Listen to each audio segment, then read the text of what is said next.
எப்போதும் விசுவாசத்தை விட்டு விடாதீர்கள்.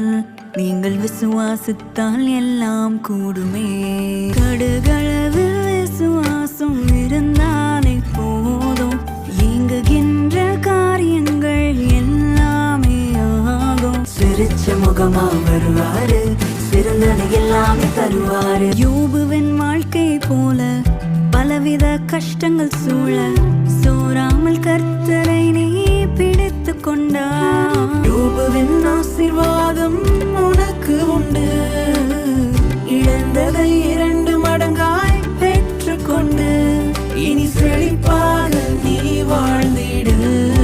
அடுகளவு விசுவாசம் இருந்தாலே போதும், இயங்குகின்ற காரியங்கள் எல்லாமே ஆகும். சிரிச்ச முகமா வருவாரு, சிறந்தது எல்லாமே தருவாரு.